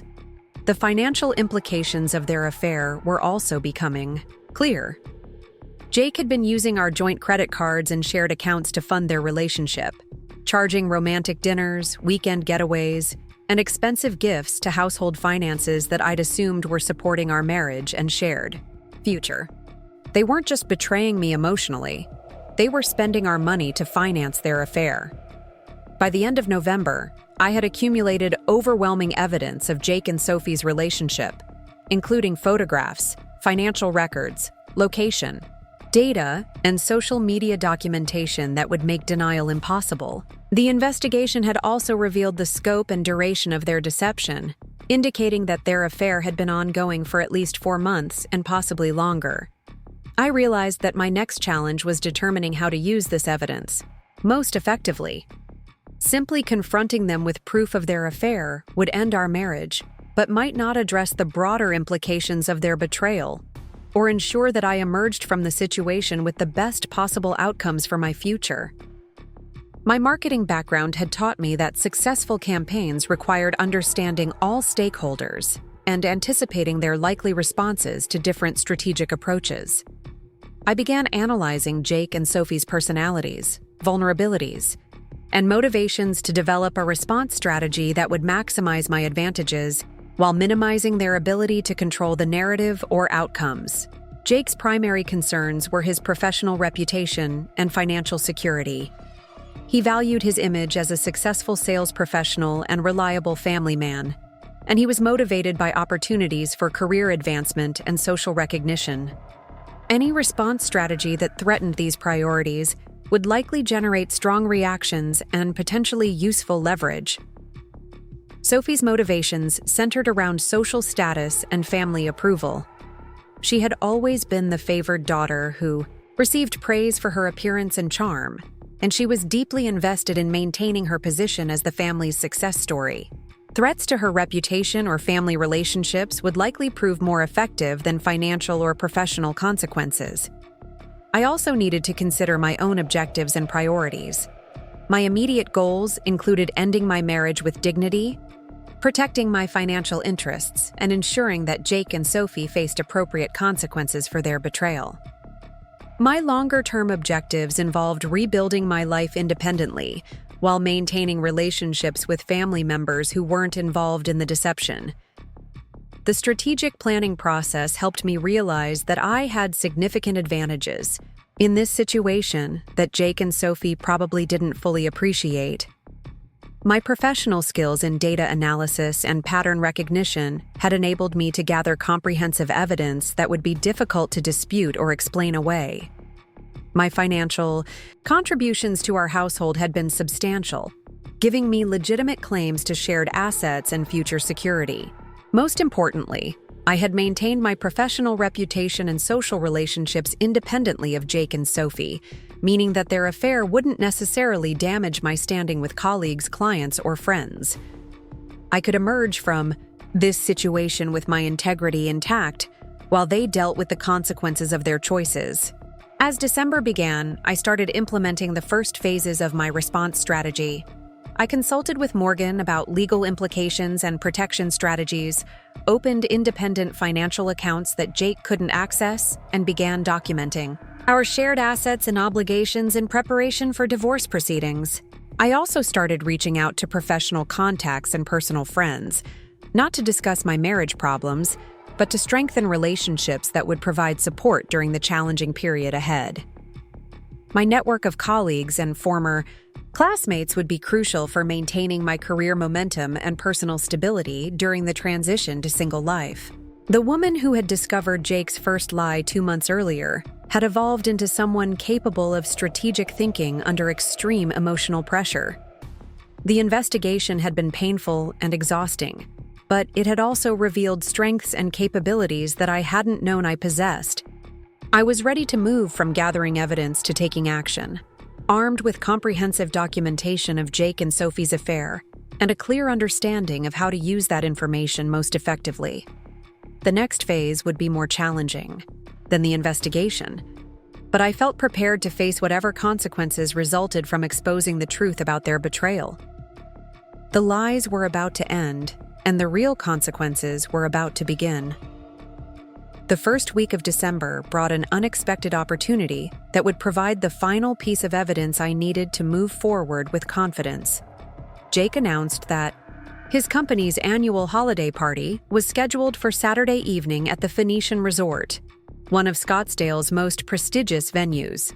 The event was a formal affair that celebrated the year's achievements and provided networking opportunities with senior management and major clients. Jake had attended this party with me for the past 3 years, and we'd always enjoyed the elegant atmosphere and opportunities to connect with his colleagues and their spouses. This year, however, Jake explained that the event would be different because several major clients would be attending, requiring him to focus on business development rather than social activities. "I think it might be better if you skip this year," Jake suggested while reviewing his formal wear options. "The client focus means I'll be working the room pretty intensively, and you'd probably end up feeling ignored while I handle business conversations. Plus, Sophie's going to be there representing her client, so she can help me navigate those relationships more effectively." This explanation raised immediate red flags for multiple reasons. First, Jake had never previously suggested that I skip company events even when they included significant client entertainment components. Second, the idea that Sophie would be attending his company's holiday party seemed unusual, as she worked for a completely different organization and had no professional connection to his employer. Third, Jake's suggestion that Sophie could help him navigate client relationships contradicted his earlier descriptions of her involvement in his business development activities. I responded with apparent understanding and support, expressing appreciation for his consideration of my comfort, while internally recognizing this as another elaborate lie designed to create opportunities for him and Sophie to spend time together publicly. The holiday party would provide them with a socially acceptable explanation for attending a formal event together, surrounded by people who didn't know about their deceptive relationship. "That makes sense," I replied, helping him select a tie that complemented his formal suit. "I can use the evening to catch up on some project work that's been waiting for uninterrupted time. Just make sure you get some good photos with the colleagues you don't see very often." Jake's relief was visible as he accepted my agreement to his suggestion. He probably viewed my compliance as further evidence that his deception strategy was working effectively and that I remained unaware of his affair with Sophie. However, Jake's holiday party plan presented me with an unprecedented opportunity to gather photographic evidence of their relationship in a public setting where they felt safe to interact more openly.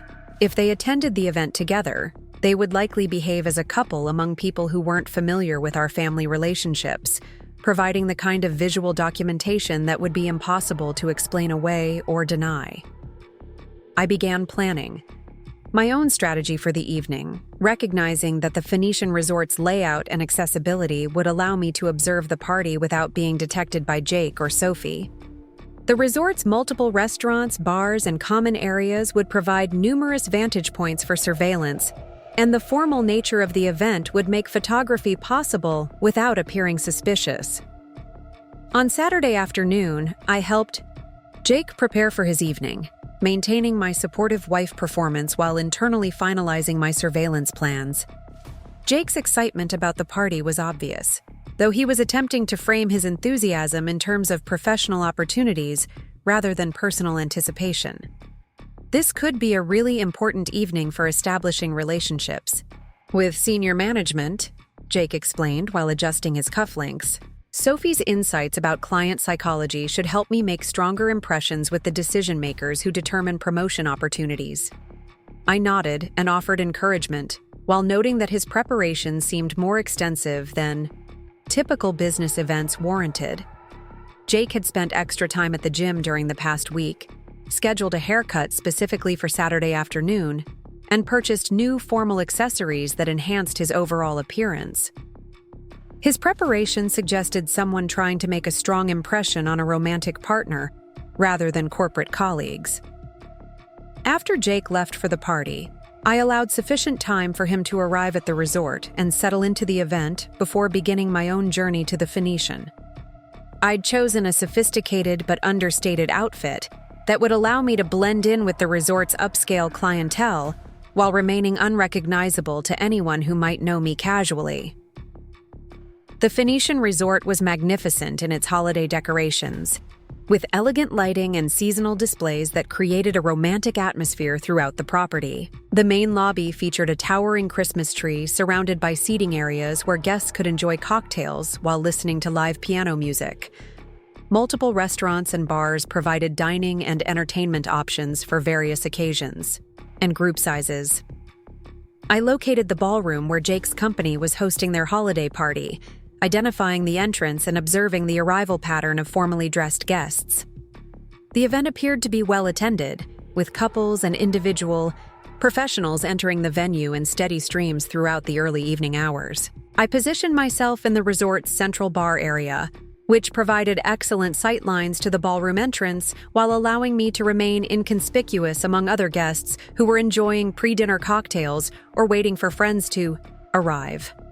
The location was perfect for observing party attendees without appearing to conduct surveillance activities. Around 7:30, I spotted Jake approaching the ballroom entrance, but he wasn't alone. Sophie walked beside him, and their body language immediately confirmed everything I'd suspected about their relationship. They weren't maintaining the casual distance of family members or professional colleagues. They were moving together with the synchronized coordination of an established couple. Sophie looked stunning in an emerald green evening gown that hugged her figure perfectly and complemented her dark hair, which had been styled in an elegant updo that showcased diamond earrings I didn't recognize. Her appearance was that of someone attending a significant social event with a romantic partner, not a business representative providing professional support. Jake's demeanor was equally revealing. He walked with his hand resting lightly on Sophie's lower back, guiding her through the resort's corridors with protective attention and obvious pride in her appearance. His expression showed the kind of satisfaction and anticipation that men display when escorting someone they're romantically involved with to important social functions. I used my phone to capture several photographs of their arrival, documenting their coordinated movements and intimate body language as they approached the party entrance. The images clearly showed them behaving as a couple, rather than as the professional collaborators or family members they'd claimed to be in their explanations to me. After they disappeared into the ballroom, I moved to a restaurant location that provided different viewing angles of the party venue while maintaining my cover as a resort guest enjoying an evening out. The restaurant's bar area offered elevated seating with clear sightlines into the ballroom's main socializing spaces through large windows and glass doors. Throughout the evening, I observed Jake and Sophie's interactions during the party, noting their behavior patterns and documenting their relationship through carefully captured photographs. They maintained physical contact whenever possible, with Sophie's hand resting on Jake's arm during conversations and Jake's arm around her waist when they moved between different groups of people. Their conversation patterns also revealed the intimate nature of their relationship.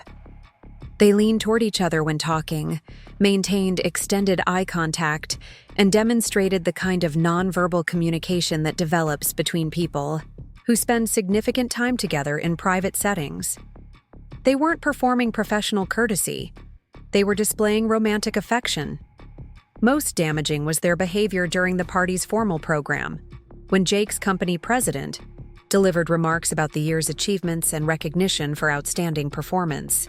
Jake and Sophie stood together at a small table positioned away from the main crowd, holding hands and whispering comments to each other like couples do during shared social experiences. When the dancing portion of the evening began, Jake and Sophie took the floor together, moving with the comfort and synchronization of people who had danced together frequently. Their physical chemistry was obvious, and other party guests were clearly treating them as a couple rather than questioning their relationship or assuming they were family members or professional associates. I captured extensive photographic documentation of their evening together, creating a comprehensive visual record that demonstrated beyond any doubt that Jake and Sophie were involved in a romantic relationship. The images showed them holding hands, embracing, dancing together, and displaying affection that was completely inconsistent with their claimed professional collaboration or family interactions. Around 10 o'clock, Jake and Sophie left the party together, walking hand in hand toward the resort's hotel tower, rather than toward the parking areas where guests who were going home would typically head. Their destination suggested that they were planning to spend the night together at the resort, extending their romantic evening beyond the company party itself.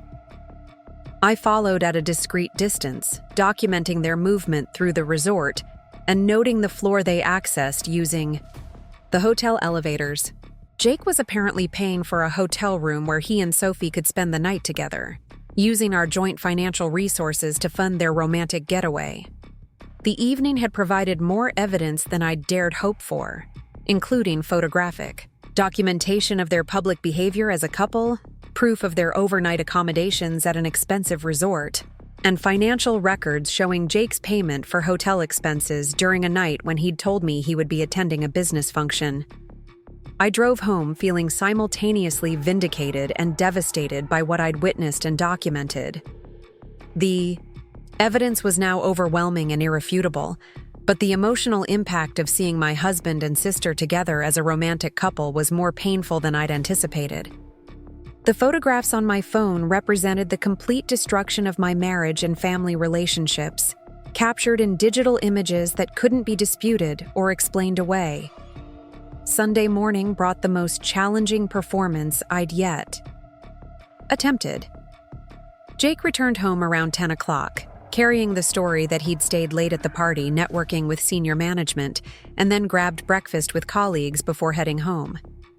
His explanation was detailed and enthusiastic, focusing on the professional connections he'd made and the positive impressions he'd created with decision-makers. The evening was incredibly successful, Jake reported while changing out of his formal clothes. Sophie's insights about client psychology really helped me connect with the senior management team, and I think I've positioned myself well for the upcoming promotion opportunities. I listened to his fictional account while reviewing the photographs on my phone that showed the true nature of his evening with Sophie. The contrast between his lies and the documented reality was stark and infuriating, but I maintained my supportive wife facade while internally preparing for the confrontation that would soon follow.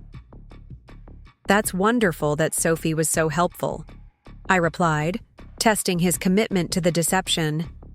"Did she enjoy meeting your colleagues and learning more about your company culture?" Jake's expression showed brief uncertainty before he recovered his composure. "She seemed to have a good time," he said carefully. "Everyone was impressed by her professionalism and business insights. She really represented herself well." This response was particularly offensive because it suggested that Jake was proud of Sophie's performance in front of his colleagues, as if introducing his affair partner to his professional network was an achievement rather than a betrayal of our marriage. His satisfaction with the evening's events demonstrated a complete lack of awareness about the pain and damage his choices were causing. Over the following week, I finalized my preparations for confronting Jake and Sophie with the evidence I'd accumulated. I organized the photographs, financial records, location data, and timeline documentation into a comprehensive presentation that would make denial impossible and establish clear accountability for their choices. I also completed the legal and financial preparations that would protect my interests during the upcoming divorce proceedings. Morgan had helped me understand my rights and options, and I'd opened independent accounts and secured important documents in preparation for the separation that would inevitably follow my confrontation with Jake. The emotional preparation was more challenging than the practical arrangements. I spent hours processing the grief and anger associated with discovering that my marriage and family relationships had been built on deception and betrayal. The people I'd trusted most had systematically lied to me while using my dedication to my career as cover for their affair. However, the investigation process had also revealed personal strengths and capabilities that I hadn't fully appreciated. My analytical skills, attention to detail, and strategic thinking had enabled me to uncover the truth despite sophisticated attempts at deception. I demonstrated resilience and competence under extreme emotional pressure, suggesting that I would be capable of rebuilding my life successfully after the divorce. By the second week of December, I felt ready to move forward with confronting Jake and Sophie. The evidence was comprehensive and irrefutable. My legal and financial protections were in place, and I'd developed a clear strategy for managing the immediate aftermath of revealing their affair. The investigation phase of this crisis was complete. I now possessed everything I needed to expose their deception and begin the process of reclaiming my life from people who had stolen my trust, my marriage, and my family relationships. The next phase would be more challenging than gathering evidence, but I felt prepared to face whatever consequences resulted from forcing Jake and Sophie to account for their choices. The woman who had accidentally discovered the first suspicious text message 3 months earlier had evolved into someone capable of strategic thinking, systematic investigation, and decisive action under extreme personal pressure. The affair had been designed to destroy me, but instead it had revealed capabilities and strength that would serve me well in building a new life, independent of people who had proven themselves unworthy of my trust and love. The lies were about to be exposed, and the real consequences were about to begin. I was ready to take back control of my life and ensure that Jake and Sophie faced appropriate accountability for their betrayal. Up next, you've got two more standout stories right on your screen. If this one hit the mark, you won't want to pass these up. Just click and check them out.